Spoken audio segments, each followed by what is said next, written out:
6 inches than 6 feet, right? Those doves are going loco.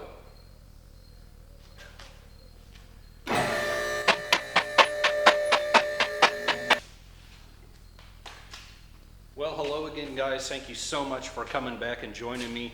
I'm thinking this might, a little indefinite, but might be the very last video on our Chevy-powered 1950 Willy's Jeepster. We have quite a bit of a list to get through, but we'll see how it goes. I want to button up the front end of the exhaust. I have about a 4-foot section of pipe and coming down from the exhaust manifold that I want to get tacked up on there, at least for a temporary get the exhaust away from the manifold solution. This guy has a exhaust shop apparently down the road that he wants to use for the rest of it. 100% fine with that. I'm being texted right now, that's okay. We want to go through that. I want to go through shift linkage, overdrive cable, seal up some oil leaks. There's got to be more. Check out the gauges. Fuel gauge, I'm not sure if that's working. Ammeter, I bought a replacement, but it's also a 1950 ammeter. It may or may not work. We just got to get it up and running, driving, and make sure it's going to work for a guy. Do I look like I'm on my knees, or why am I don't know. Anyway, let's get busy. I'm going to start with taking off the wheels. I've got new brake shoes coming, one set of new brake shoes, and the road is busy all of a sudden, and a oil pressure sender coming, both from the Jeepster man. So let's get these wheels off and start diving into the brakes.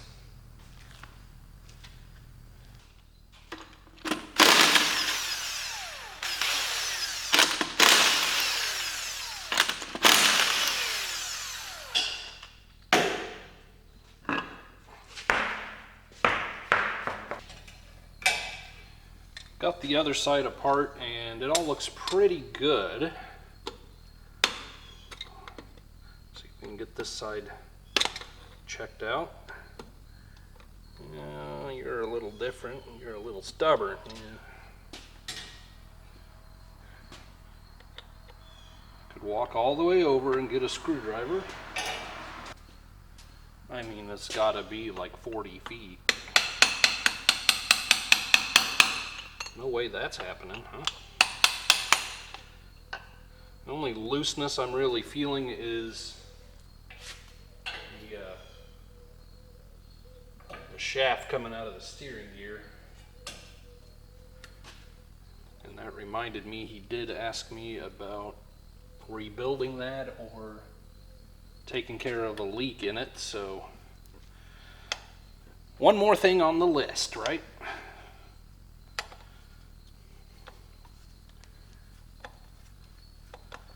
Come on now.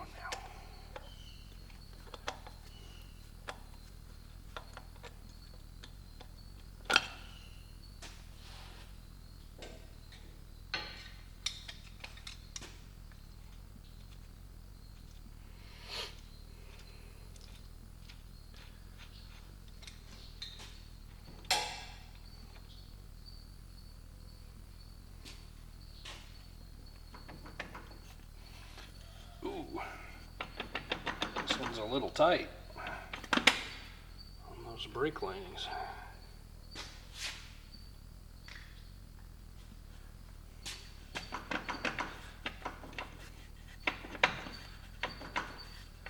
You know you want to.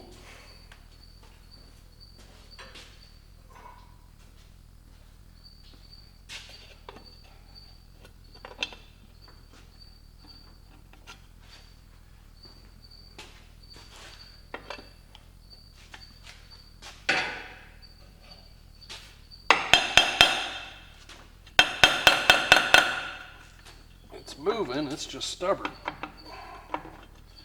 Ow! Pinky does not belong in there.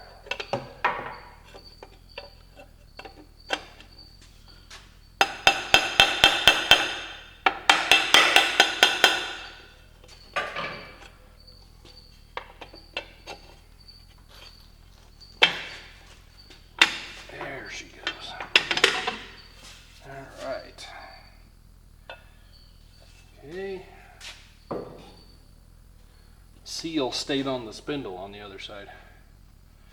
Anyway, new grease, new shoes, new cylinder, new hose. I'd say it's okay. We'll just adjust it in a little.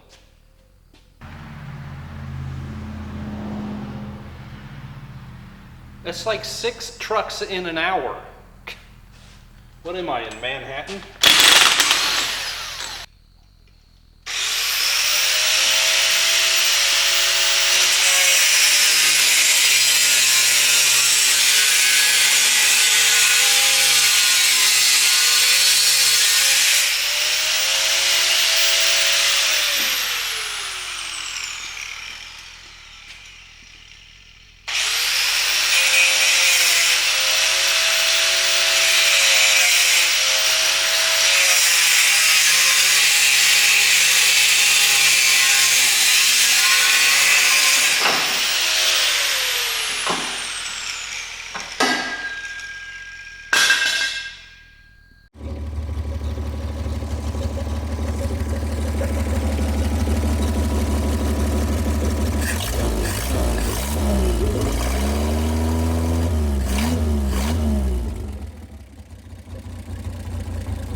So the other day when we got this running, I put it in gear. I don't know, it may have been first.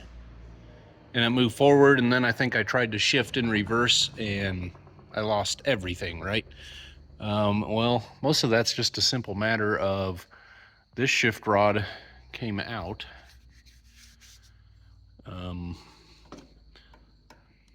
So I'm gonna put those back in. It looks like, I'm guessing everything's probably gonna be a little loose. That clevis pin is out. So I'm just gonna try to go through everything, tighten up the connections. If I need to get bushings or something for up here, we'll do that. I also need to pull out our steering gear. Or, at the very least, get to the sector shaft seal. So, yeah, that's what I'll be doing. All right, I'm gonna snag this deal off for the dipstick. See if we can seal up the majority of our oil leak here. And those didn't feel any too tight, so that could have been just the problem, but I'm gonna go ahead and check out this gasket, make a new one. Being that it looks painted over, it means it was original. Alright, let's see if I can pop that dipstick out of there. There we go.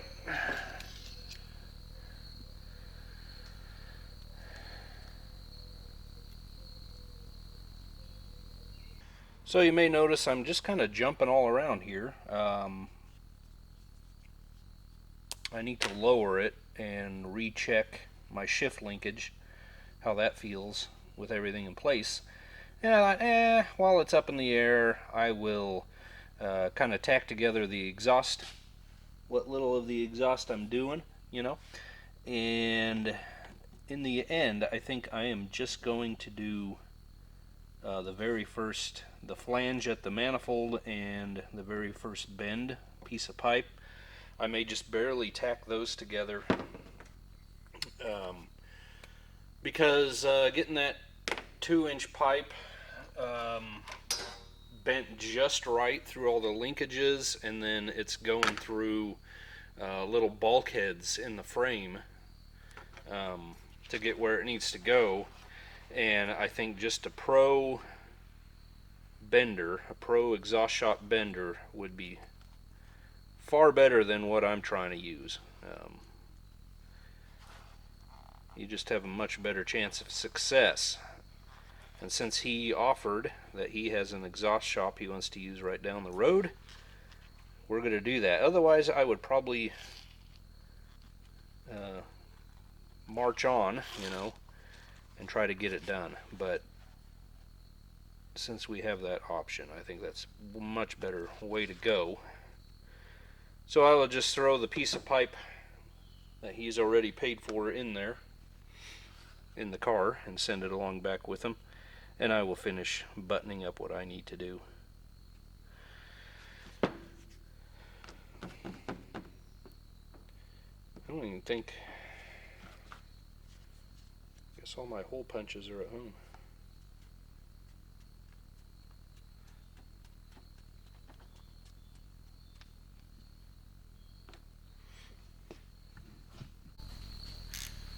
Alright, we got just sheet metal screws going through the tin, you know, so I gave it the Permatex solution, and hopefully that fares a little better.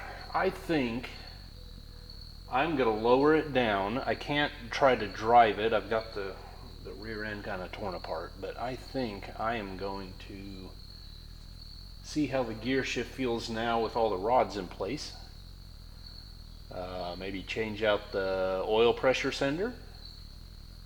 Maybe even fire it up and see how that acts. Just changed out the pressure sender unit, the big drummy thing. Luckily it's from China, so you know, it's going to be good for years and years to come. Got it from the Jeepster man. It is a 50-pounder, because that's what our gauge is. Okay.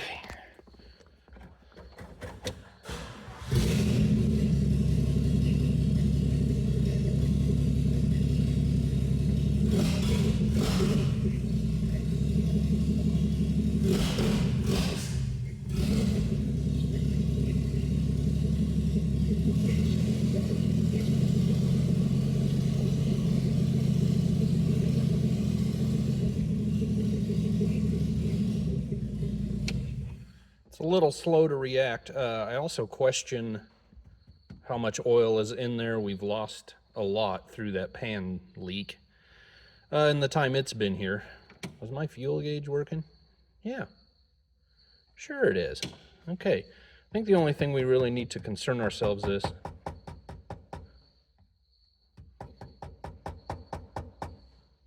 is ammeter. I never even noticed that the speedo's in single digits. That's interesting. I sure didn't waste money on fancy packaging. So the springs on the brake shoes, the return springs, oh, they're stout. Holy cow, I have never, in all my born days of working on cars, have I ever encountered a stronger spring for brake shoes. And of course, I still have not remembered to bring along my brake tools when I'm doing stuff like this. Just gonna have to buy a whole separate outfit, you know, for this shop, I guess. Guess I fly by the seat of my pants too much here. I don't know.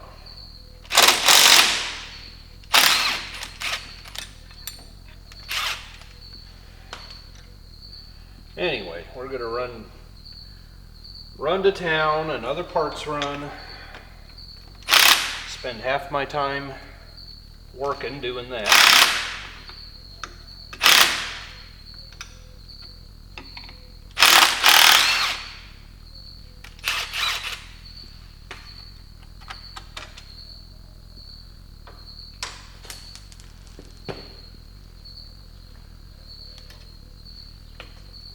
Half of these have lock washers, half don't. All right.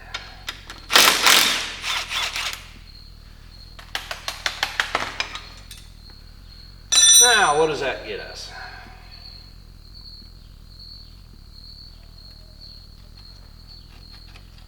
From what I was seeing buying parts, there should be a gasket or two under this, because you bought axle seals per side. In the picture, there were two gaskets. Well, that has nothing. Not sure if that's missing a gasket or what. That has nothing. Might be a problem. Oh, there's another one. That has nothing. Oh, there's one.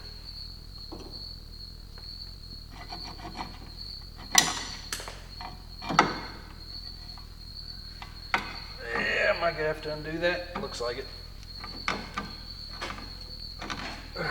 Nope. Back from the big city. My glove didn't fare too well. No, I didn't wear them there. Anyway, got parts I need for, I think, a total of 4 different projects going on here. So that's fun, keeping that all straight, you know. Anyway, I want to get this line off so I can sit down maybe on my break here, start bending the line. Looks like I have a lot of scraping and wire brushing and cleaning to do. I kind of like to clean it all up for a guy and repaint it, but we'll see. There's my line. I'll get all the clips off of that. And my scraper. Let me, I'm going to put these in the wash tank real quick. I've already washed off the backing plate and all the hardware and everything for the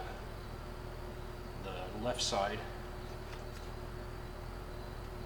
And I'll show you what's going on there in a second. I'll get this all cleaned off eventually and get going again for a guy. Should have taken a look at that tag. I'll grab that.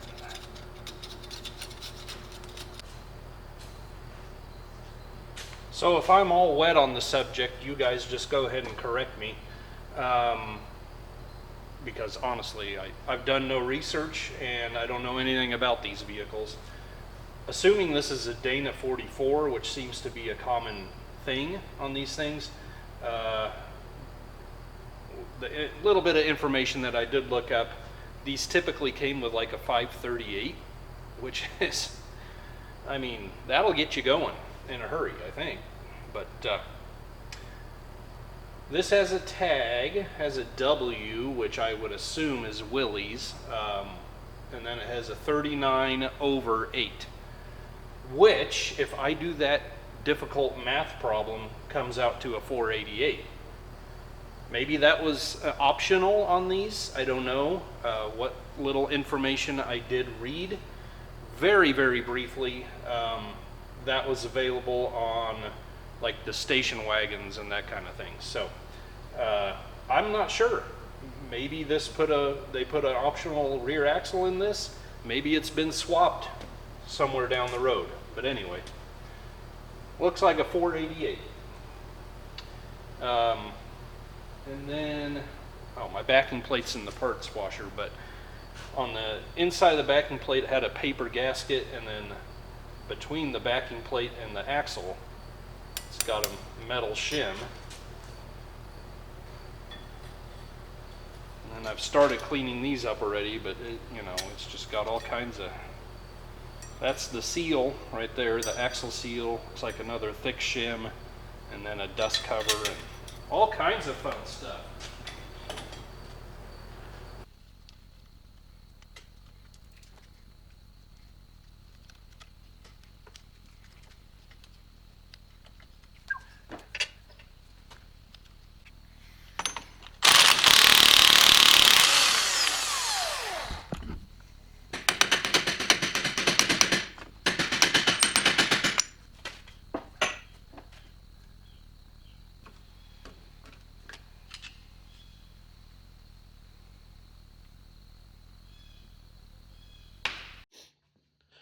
While I'm waiting on the shipment of all my parts, I'm going to turn my attention here to our steering gear, and I think I'm just going to pop it out of here. I'm going to have to measure, well, I say that, this tube or mast, as Chevrolet was wont to call it, looks like it's all the way up against the gear. And that might be fine. I don't know. I'll have to see how that turns out. But anyway, on a Chevy, you would want to take note if yours is, if your shifter is all in spec and working and so forth, you would want to take note of where the relationship of the tube is to the gear, because that adjusts things, you know, that are mounted on it. So we will pay attention to that. Otherwise, it looks like this is just pretty standard, bolted through the frame, the mast jacket, and then our pitman arm on the bottom.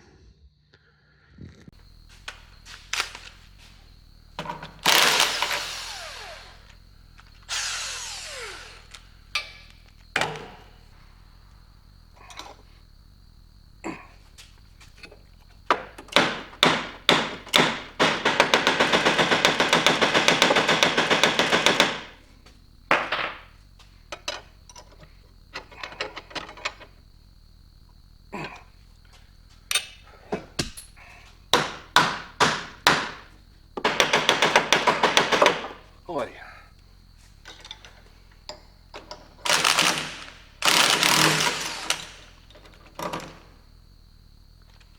That shouldn't have been that much easier.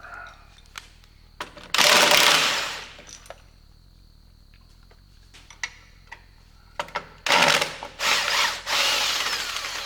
must have loosened it, huh?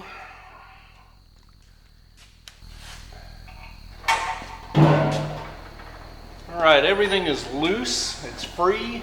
However, it's not just a simple matter of sliding the steering gear out of there. The new motor mounts are right in front of the steering gear, so I can't pull it just out of there, and then I would assume that the worm gear is attached to a long shaft, just like anything else of the era. So I would really have to go several feet down and forward, sliding that whole gearbox to get that out. There is a little cover plate with 3 bolts on the steering gear, and if I take all those out, then the worm gear probably would turn out of there. It should. However, I'm not too excited about taking it apart in the vehicle and trying to get that all lined back up again, you know, going back together. So I'm going to try to loosen, I'm assuming there's a U-bolt under the dash or something holding that into the steering mast. I'm going to try to get that all loose and see if I can get some downward angle on that whole thing, and hopefully then we can slide it out. I don't know. We'll find out. Oh yeah, it all comes back to a guy. Obviously, I will try to take this U-bolt out and probably unbolt the braces up there. Well, I got it off, but unfortunately there were no provisions for a puller in the wheel there, and you know, the only holes are going into the plastic that hold the horn ring contacts in there. So I had to beat it, and I used the brass hammer there, but it's just pipe, so it did smush over the ends of that. I can't push it. I don't know if something else is locking it in there or if the steering gear's just jammed up against it. But either way, before we go back together, I am gonna have to find a die and recut those threads, or I have a thread file at home or something else. We're gonna have to fix that, but that's just how it is when things are seized up, I guess. And they engineer them that away. So I guess I will lift it back up and see if that thing is gonna come out of there. Oh yeah. Beautimus. Ross. I think that's pretty sure, 2% sure that is the same brand name, the same company that made the steering gear on Silver King tractor. Isn't that fun?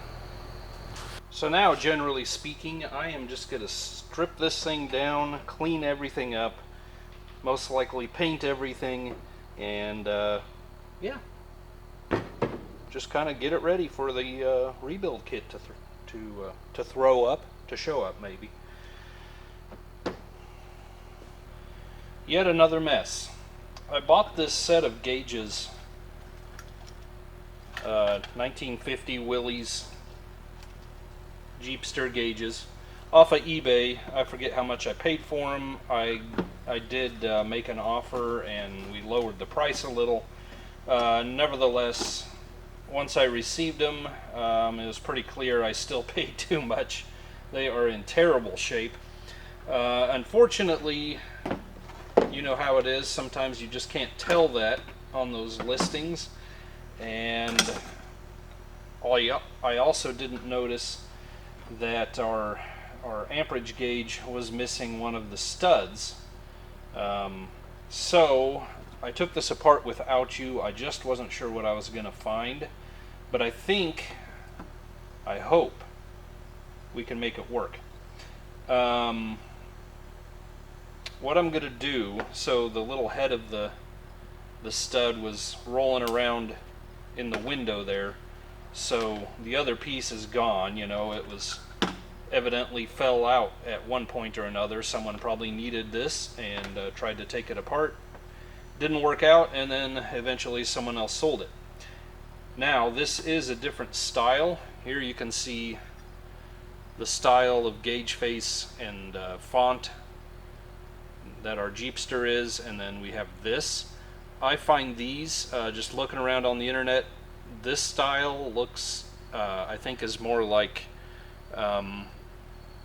the wagons and, you know, the more the other models. So it is what it is. It'll go in, and hopefully, if it works, you just can't find these, unfortunately. So my tentative plan here is to take machine screw. I cut the head off, and I'm going to put a drop of thread lock on it. Should probably use red, would be even better, but that's okay. Shouldn't go anywhere once we're together. I'm going to put the nut on the inside, because obviously I can't get this long of a thread from the inside there, and we're just going to let that cure. And then once I install it in the other gauges, the nut on the back side will obviously hold that in place. So that's what we're going to try, and hopefully that will work. If this one decides not to work, we're just going to have to throw a aftermarket voltage gauge in the vehicle and call that good. But if we can, this will all have been worth it if this thing works. So we will find out. I guess I better go take the other one out. Okay, we got her out. Take this apart again. Already had it apart. You'll remember when we were doing the wiring on this thing, I tried to piece it back together, and apparently it just didn't work out too well now, did it?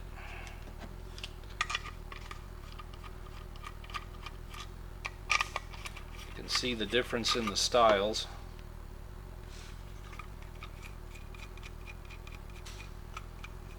I suppose if a guy really wanted to mess with brass rivets, he could try to take both apart, take the face plates off. You'd have to be very gentle with the needle, so on and so forth. I don't really feel like I'm gonna go there, you know. So we're gonna start that in there. Get past our gasket.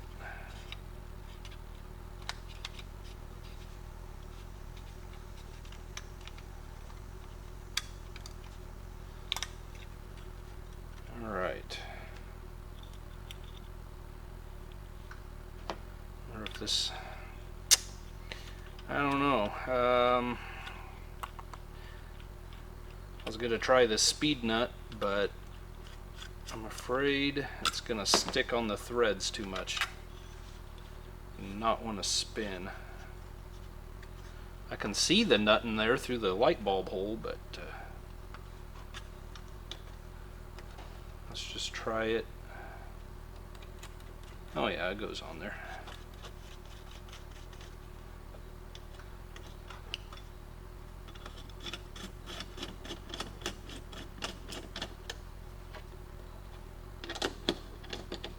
Yeah. I don't know how, but it tightened up.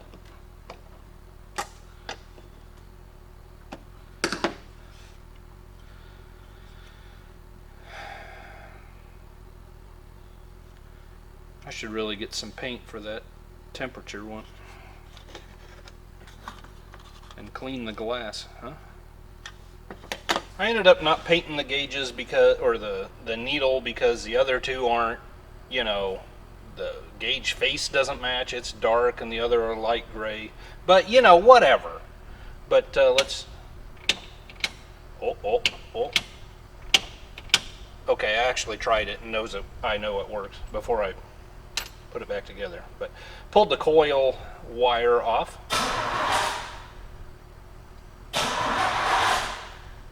Goes to discharge. I think we are working, so we can check that off. Actually, I need to finish tightening it down on the back.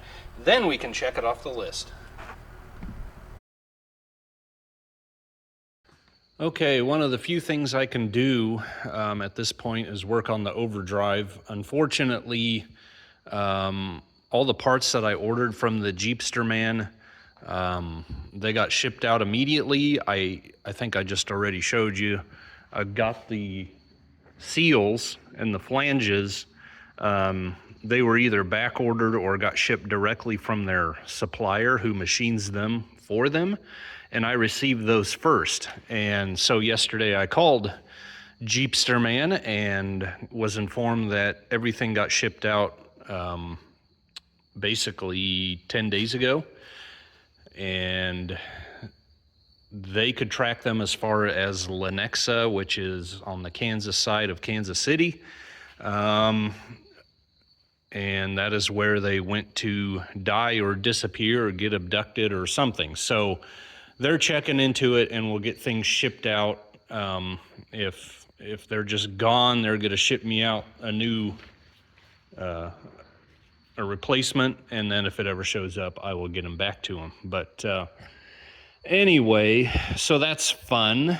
The mail system around here, if things disappear in the mail, it's usually in Wichita. That's where those things go to die. And then the next thing you know, they are in Ohio or Louisiana or something. You know, they were within 2 hours of their destination, and then they go halfway across the country again, which is just a great use of government resources. So,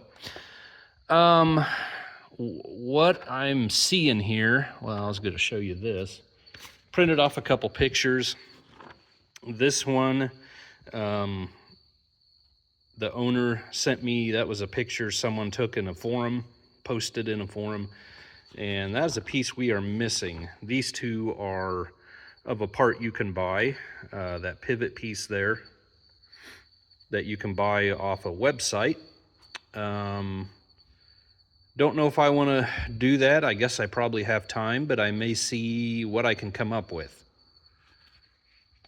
So that little overdrive lever is that guy hanging out here. And this is our overdrive cable, and it looks to me like the bracket is formed to go over the transmission mount plate here. So this bend on the front side there would hang down on the front side of the transmission mount, and that cable comes back over here, I'm thinking. So I'm gonna measure this bolt hole and see if I can come up with something fast and cheap to mimic what is supposed to be there. And then we'll check that out. Well, it kept bugging me because I was like, I think I know of something that should be about appropriate, that shape and that size, that I could just modify. And it finally came to me this morning that maybe a lug nut would be useful in that situation. I'm going to end up using this previous guy that lived here and used this shed had just a ton of old styles of lug nuts, and this one here has a much smaller thread in it, so I'm going to use that. A 3/8 bolt kind of fits in there nice. So I think I will run back home, and sooner or later anyway, and I will turn this down on the lathe, put a shoulder in it. I've got all my measurements that I think I need, and we'll find some hardware and hopefully get that buttoned up. Here's my plagiarized copy of what I see online. The lug nut turned out really well. Added bonus, we've got a chrome finish, so that's cool. I want to take it back home, and this shoulder area is just barely. I want to go a little farther, basically. It's just maybe a couple thousandths wider than the lever, and I just want to increase that a little bit. But anyway, I drilled a 1/8 inch hole in our bolt there, and so that'll pinch the cable when we tighten it down, and then this will still pivot on the lever once everything is cinched down. So I will show you when that's installed.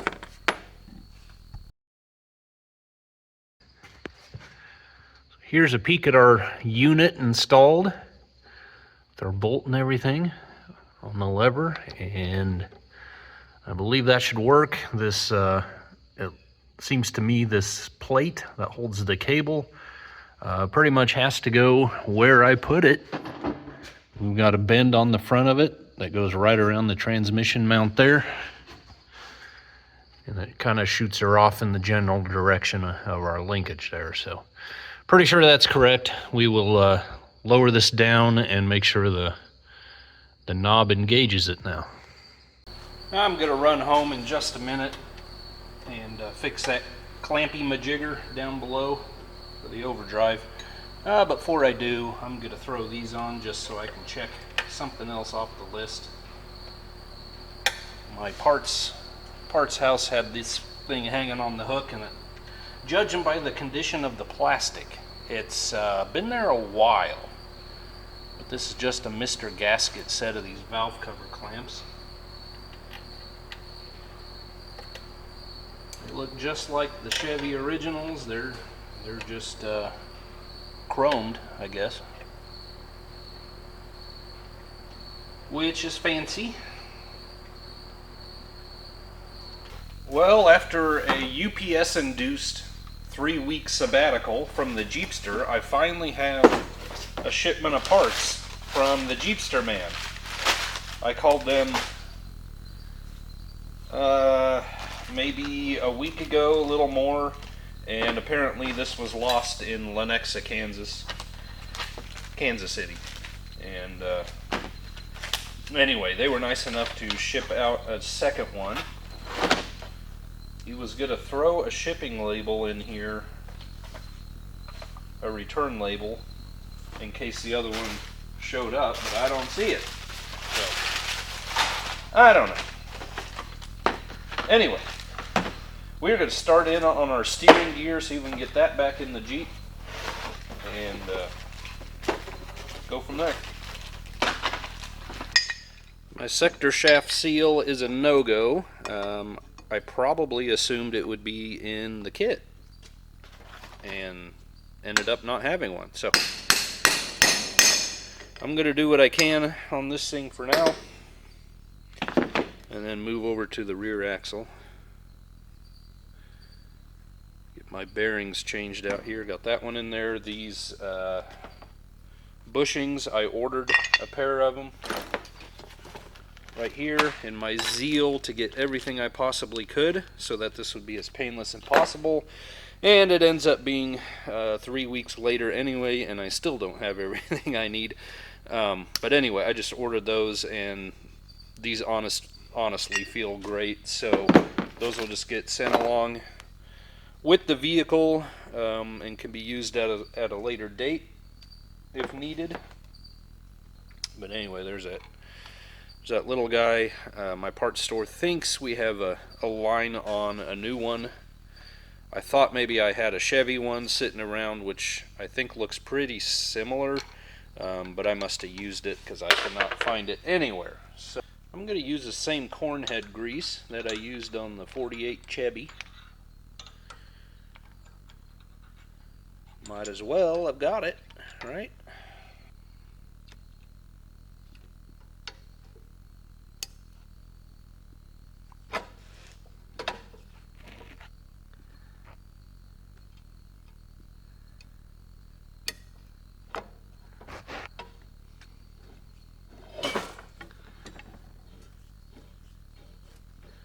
These bearings have turned into a tricky little unit here, but I think I'm getting it. What I had to do, so on the bottom, I don't want to turn the shaft right now. On the bottom, there's a notch, the bottom end of this worm gear, and so I had to hold the shaft up out of that outer race just a little bit. Start the ball, one ball at a time in that notch, and let it drop in just in a gap big enough to get the ball between the two. And then just kept feeding them ball bearings until we had our number in there. Now the top bearing, I tried at first loading our race with balls, and then when this is flipped upside down, was going to put it in there, but there's the shaft, how it's turned and everything, you can't get an assembled race with all the balls all the way to where it needs to be, unfortunately. So I turned it upside down. I had to use thicker grease. That corn header grease just doesn't hold the balls in place. And so I've got this high temp grease. I packed it around the inner race to hold them, because otherwise they just want to fall out, and then you can't get the race down all the way. So we're going to try this and see if that allows the race to slip in there.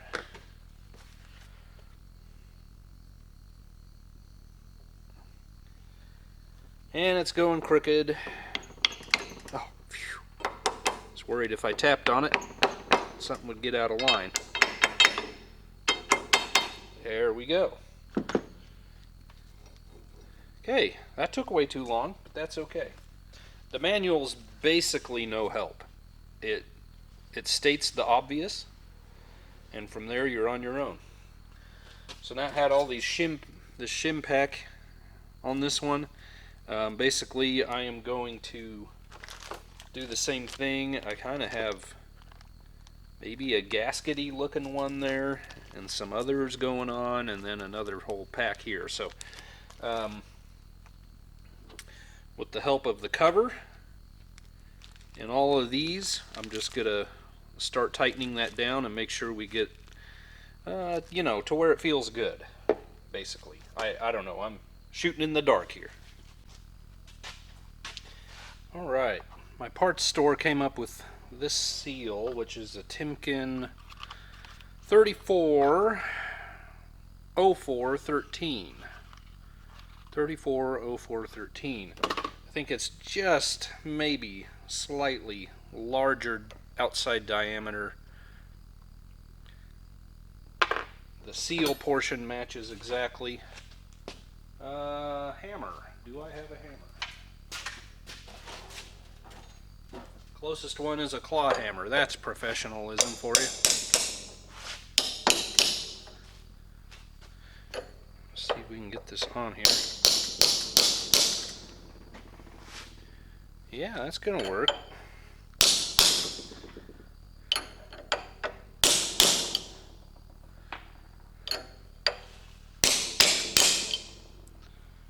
Super. Seal in.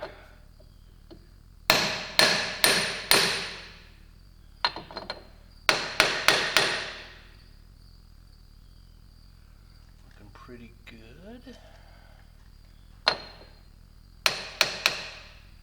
Put some Permatex around the outside. This thing was still leaking. It was probably the rubber seal portion, but I'm not gonna take any chances at that.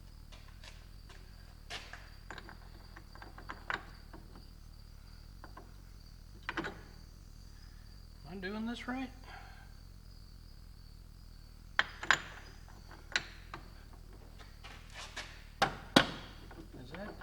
Does that just go on there, or what? Why are you so stubborn? I don't know.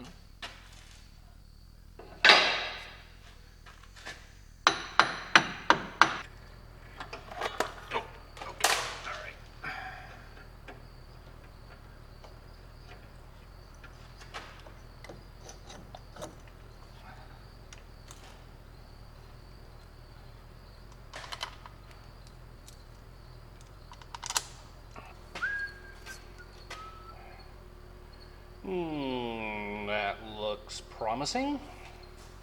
Is there a severe lack of cricket eaters in the world right now? Like, I'm thinking birds, lizards, I don't know, snakes, what? Cats? Is there a shortage of cats? I doubt it.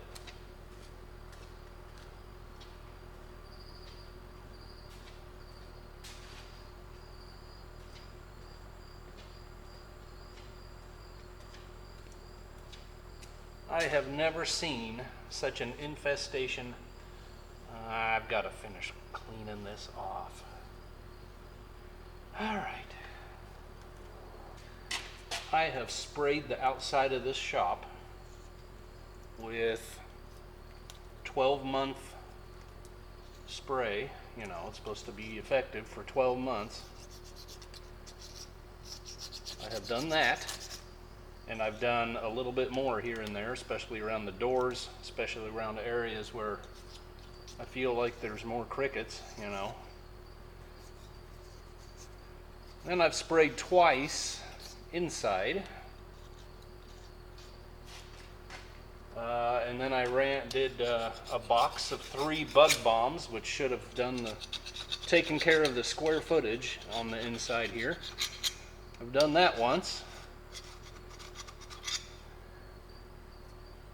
And then I've waged a holy war on them with brake cleaner.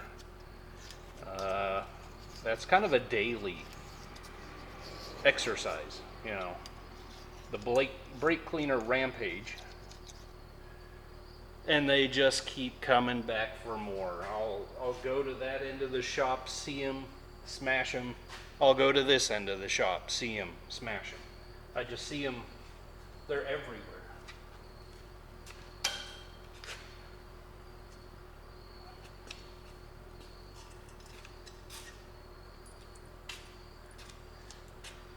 But enough of my fun.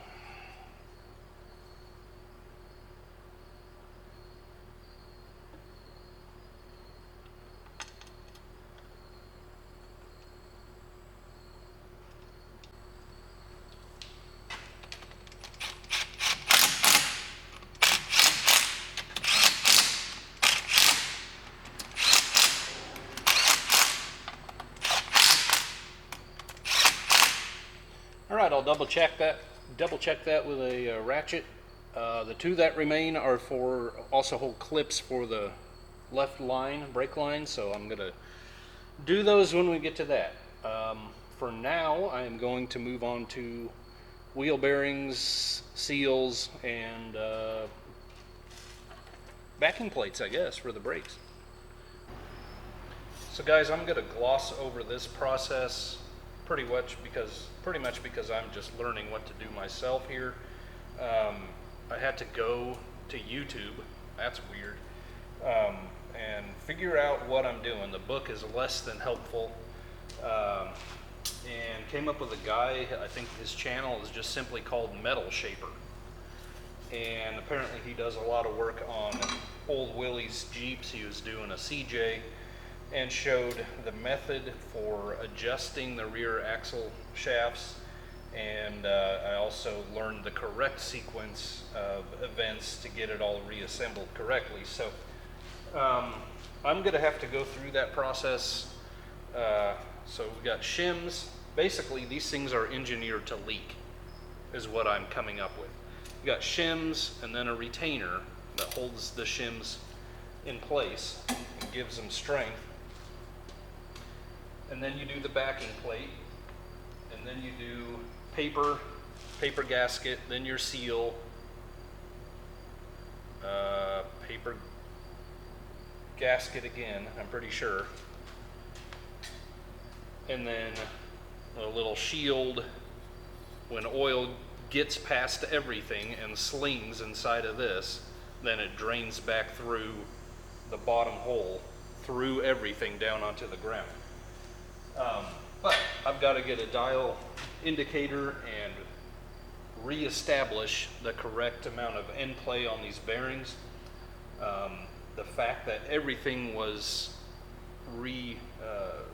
assembled at one time or another incorrectly, because I had paper gaskets as the first thing, and I don't remember correctly or clearly in my mind the absolute order of both sides anymore. I'd have to go back and look at my own video files to see that, but I know both sides were different on how they were done, and so I can't trust that anything is correct. So we're starting from square one, and I hope that at the end of the day I have what shims I need to make it correct. So I'm going to be doing that, and we will catch up in a bit.